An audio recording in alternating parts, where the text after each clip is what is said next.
Sekarang ni semua benda yang budak-budak sekolah ni buat dekat sekolah semua salah cikgu, salah menteri, salah kementerian.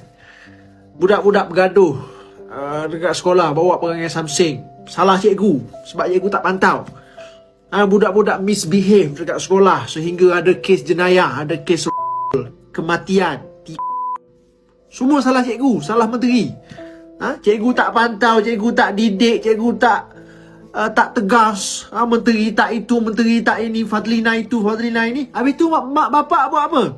Pak Mahdi, kenapa? Panas sangat? Pelupuk lebih sangat, betul tak? Hang nak salah mak pak. Hang tak mau salah menteri hang.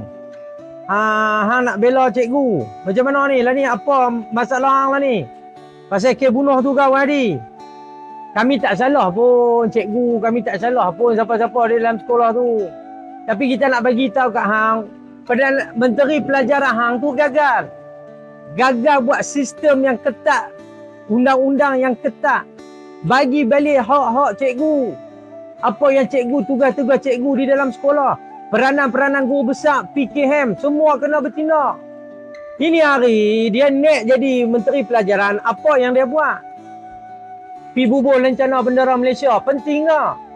Awak hang tak pakai tu, hang bukan rakyat Malaysia. Ini hari gubal sistem. Sistem persekolahan dalam Malaysia ni kena gubal banyak benar. Ini hari hang tengok DAP dengan Komeng, dia gubal. Menteri KPKT kan, dia gubal undang-undang.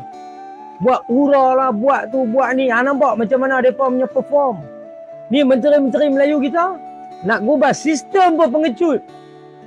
Nak bagi hak balik kepada cikgu-cikgu. Tengok buat balik sistem barang apa yang boleh masuk sekolah.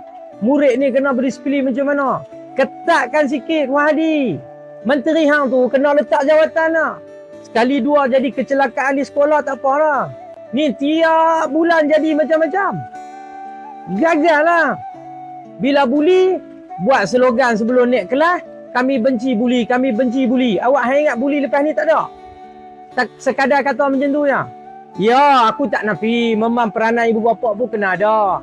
Peranan cikgu pun kena ada. Menteri ni. Ini hari aku nak bagi tahu kat hang, kibar bendera Israel di Kelantan, naik bot, hang boleh pula suruh Menteri Besar Kelantan letak jawatan. Kenapa hang suruh Menteri Besar Kelantan letak jawatan? Tak ada kena-mengena kan? Tapi madano main benda ni. Ini hari aku nak bagi tahu hang Wahdi. Baru ni hang buat video. Marah budak-budak pasti. Marah cikgu-cikgu pasti. Pasal isu adik Zarina.